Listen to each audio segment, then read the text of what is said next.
Well, good morning, YouTube. This is Chuck. It's Friday, August 2nd, 2024, about 9 o'clock in the morning. And Bill Flapper and I just got done with their morning walk around the park. And I thought I'd take a little time this morning and tell you a little story about my friend Rich. And now, if you watch my community, if you read my community posts, and those of you who aren't familiar with that, is the community page on YouTube is kind of YouTube's version of Facebook. And I try to post something there every morning. And if you haven't been there before, you can go to my home page, and if you know how to do that, just click on the little circle with me standing in front of the pine tree, and that'll take you to my home page, and click on community. Well, as I said, I try to post something there every morning, and yesterday morning I talked about a friend of mine, a Jeeper friend and a Squatching friend by the name of Rich, and he passed away after a battle with cancer. Well, I thought about that all day yesterday, and I thought about a couple of Rich stories that I could tell you, I could share with you, and a couple of them are kind of funny, and one of them's kind of weird, but it's this be Bigfoot related stuff. But there was always kind of a standing joke with Rich, and that was that when he met his wife, he has a very sweet wife, her name is Connie, and when he met her, he said, "Hi, I'm Rich," and she thought that meant wealthy. Well, it turned out that's not the truth. But anyway, Rich was a super good guy. So I got 3 stories I want to share with you this morning about Rich, and they're all 3 of them are Squatching stories. Well, Rich got interested in the subject a little while after I did, probably through me, I'm sure, and so he went out with me a couple of times, and on some of my field investigations, if you will. But this was quite a while ago, and this was way before I knew what I know now. And at the time, I was still basically looking for monkeys. I was looking for undiscovered apes, and I got a piece of machinery coming down the road, so you can get a little bit of background noise. Anyway, so I had some campers that had a episode of getting screamed at up at a location up on top of the Mogollon Rim, and I decided to go up there and do a field investigation on it. And so I asked Rich if he wanted to go along. He said sure. So we both had Jeeps at the time, and I had my Jeep set up so I could sleep in it, and he had a little tent. And so we went up there to the spot, and when we got to the spot where this happened at, there was it was a little too rocky to set up a tent, but we'd seen another spot down the road just a little bit that looked okay. And so we went back down there, and we decided we were going to camp overnight. Now, I've talked before about my Jeep being set up as a camper, and I got a picture for you. All I got to do is find it here. A little bit of breeze, and the breeze blew it away. There we go. Sorry about that. Anyway, that was my setup, and that picture was actually taken on that trip. Rich's tent is actually just a little bit out of frame there to the right. I can get the wind to quit blowing this thing. But that was what my Jeep setup looked like that I slept in, and I had that right up until I bought my current van. Flapjack says hi to everybody, by the way, for all his fans club. Anyway, getting back to my story. So we set up in this spot, and we were going to sit out and see if we scare up anything during the night. And so we did, and of course we didn't have a fire, and we were enforcing pretty strict light discipline. And so Rich and I are sitting there in the dark, and all of a sudden, it was right on the edge of a canyon. All of a sudden, out of this canyon, there comes this absolute wild, crazy coyote scream. But it was a little bit off key, and it went on forever. There's no coyote I know that has that kind of lung capacity. Well, right after that, then a whole bunch of sound like regular coyotes chimed in, and this one was like the ringleader. And boy, it was kind of an off-key coyote howl, and it just seemed like it went on forever. Well, that was what we got that night, and it was pretty spooky, but it told me that they were there. So that kind of spooked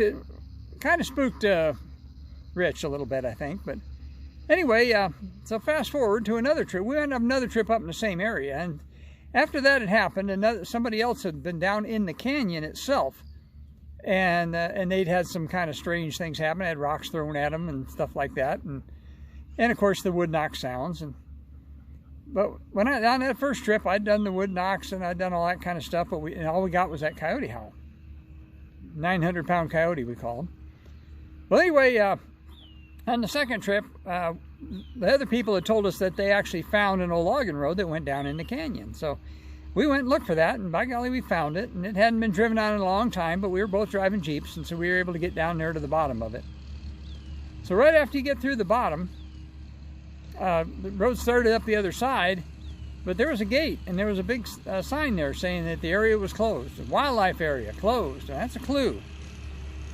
But just right in front of that gate, there was actually a little flat spot, and it was big enough for 2 Jeeps and a tent. And so here comes that tractor back again. Anyway, so we decided to set up camp there for that night. Well, down in the bottom of that canyon, that was just looking back on it, it was a spooky place. Number one, it was absolutely quiet. There was not a sound. And at the time, I didn't realize how significant that was. But now I know that when you don't have any crickets chirping or anything like that, that's a clue. There's kind of a heaviness in the air too, and I could feel it at the time. But like I say, I was pretty ignorant at the time, and I didn't know what that might have meant. But anyway, we tried wood knocks and we tried howls and all that kind of stuff, and we didn't get anything to answer us.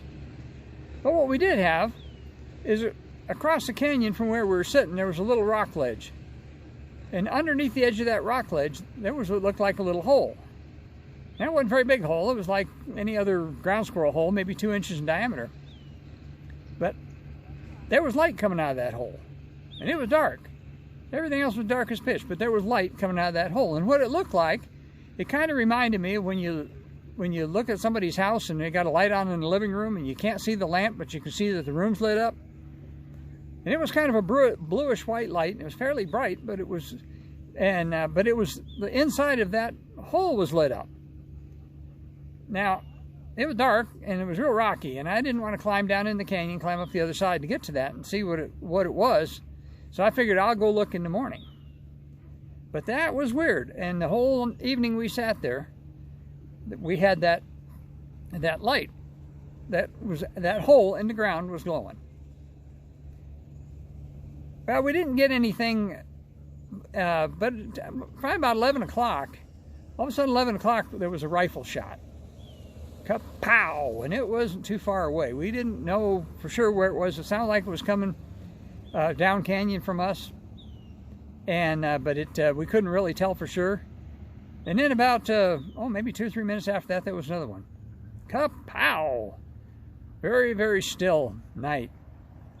Obvious rifle shots, large caliber rifle. Had no idea what that whole deal was about. Well, nothing happened for the rest of that night. Nothing. We still felt a heaviness in the air. That light in that little hole was still glowing, but we didn't have anything. Well, the next morning, as soon as it got light enough I got up and I climbed down through there and went back over to that other side, and I went to where that hole was, and I looked in there, and there was nothing. It was like about a 2-inch diameter hole underneath a rock ledge, and it looked like any other mouse hole anywhere along that rock ledge, and there was a bunch of them. That one was the one that had light inside of it. There was absolutely nothing. Now, I'd heard about little people and all that kind of stuff, and I made it a point. I climbed right down there, and I looked up inside it. I had a flashlight, and I couldn't see anything. It looked like any other hole in the ground. And I even looked real closely by the entrance to it, because I was looking for little tiny footprints or anything, and there was nothing. I have no idea why that hole was glowing, but it was pretty darn weird, and Rich and I sat there for hours watching that. Well, I think that night spooked old Rich, and he never would go out with me again. And I speculated about why we didn't get any more activity. Well, number one, there was somebody over there with a rifle. Now, I don't know whether they were poaching. There might have been somebody actually out there hunting for the Sasquatch folks. I don't know. But at the time, both Rich and I were carrying sidearms. And maybe because we were carrying guns, they didn't feel comfortable about revealing themselves to us. Especially if they had somebody else that was a hunter in the neighborhood. They might have thought we were part of his group or something. I don't know. But looking back on it now, there was all kinds of signs that, yeah, we were dealing with them and they were there. But at the time, I wasn't smart enough to understand all that. And so like I say, Rich, he was still enthused about the subject, but he wouldn't go out with me after that. And I think that was probably why. Well, I got one other little story that's kind of funny, related to tell about Rich. And in order to tell that story, I got to give you a little bit of backstory about this area. And this area has a history of Sasquatch activity, but back in the mid-40s, there was an incident, and this, of course, before the term Bigfoot was even invented. And the incident involving some Boy Scouts, and they had an encounter. And well, anyway, and I've told that story before, so I won't go through it again here. But the local name that was given after this encounter was the Mogollon Monster. Well, that's become part of our local folklore, and there's some businesses use it in their advertising, and they have a trail race, foot race every year, and they call it the Mogollon Monster, and they have a mud race and some other stuff. So that name is kind of embedded in our local lore. In fact, if you look, I'm actually wearing a Mogollon Monster t-shirt this morning that I actually put that on thinking about today to tell you this story.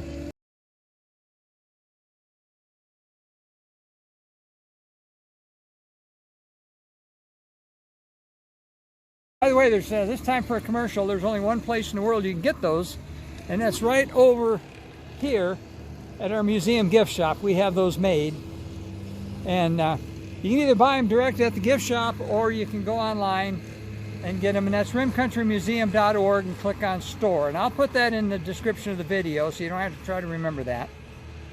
But you can buy, if you want one, you can get them. You can get them online, or you can come to our store when the store's open and actually pick them up. So obviously they're not sponsoring me, but I'm a member over there, so I got to give them a little plug now and then. So now I'll get back to my story. Well, there's been a number of businesses over the years that have tried using that as to drum up interest in their products, and one of them was a little garden store, and it was called Mogollon Gardening. And the people that opened it, they thought there was enough people gardening in the area that they could have a little shop, and they could sell gardening supplies and that kind of thing, and they could make a business out of it. And of course, you're competing against people like Walmart and Home Depot and everybody else. And so anyway, they like a lot of the little businesses, it came and went, and it didn't last very long, and they were probably undercapitalized from the get-go. But they had a sign, and their sign had the classic outline of the Sasquatch outline, the thing you see, kind of like the one on my shirt. And it was called Monster Gardening. Well, when they went out of business, I kind of had my eye on that sign, because that sign, I thought that sign was kind of cool. And so one day that sign was gone, and there was somebody else moving in there, and it was a new sign that was in that frame. Well, the sign was about 4 foot by 4 foot, and there was only one big sign company in town, and I knew the people over there. So I dropped by over there, and I said, "Hey, did you guys put that new sign over at that building?" And they said, "Yeah, they did." And I said, "Well, what'd you do with the old signs?" And they said, "Well, they're out in the dumpster." So I said, "Hey, can I have them?" And they said, "Sure, we're just going to throw them away." So I went and climbed up in their dumpster, and I rescued both sides of that sign. And so there were two big 4x4 white signs with green lettering that said Monster Gardening and had a picture of the Sasquatch on it. Well, I asked Rich if he wanted one of those. He wanted one of them. So I gave him one, and he promptly hung it on one of the walls in his garage. And he was just tickled to death, where he'd see it every time he walked out the door to his garage. He had this big sign that said Monster Gardening. Well, I kept the other one, and I still have it. When I was thinking about making this video this morning, I went to see if I could dig it out, because I wanted to show it to y'all. And unfortunately, where I've got it at, I didn't have enough wall space in my garage anywhere to hang it. And so I kind of stuck it back with a bunch of wood scraps and some stuff. And right now, I'd have to move about half the stuff in my garage to get to it out. And so I didn't get it out to show it to you, and maybe I will do it someday. But anyway, old Rich, he hung that sign on the side of his garage, and made him smile every time he saw it. And so that's my 3 stories about Rich. And you know, I heard quite a while ago somebody told me that he had cancer, and then his daughter and some relatives came by the museum here a while back, and she told me what was going on, and said that even at that time he was kind of reaching the end of his own personal trail, and he wasn't going to be around much longer. And so anyway, Rich is gone now, but got some stories I wanted to share with you and tell you a little bit about him. He was a good guy. He was retired out of California. He worked for in the public works department in a municipality over there, and you know, didn't have any kind of a fancy job or anything like that, but he was always the kind of guy that would, if you needed any help, all you had to do is call him, and he'd be there. And anytime we went out on a 4-wheel drive run and somebody's Jeep broke down or something, he was always right there, front and center, wanting to help and get him back out and out to the road, or get him fixed, or whatever we had to do. So anyway, rest in peace, my friend Rich. And this is a little story about you, and this is the first take. I think I did okay. We'll see how it comes out.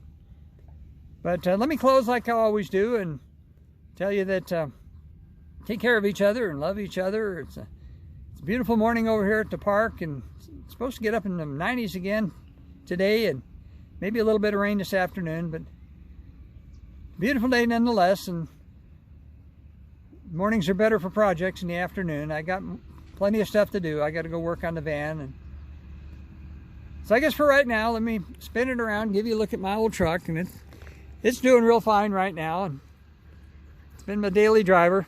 Flapjack says hi to all his fans, and so until I talk to you again, let me just tell you, peace out.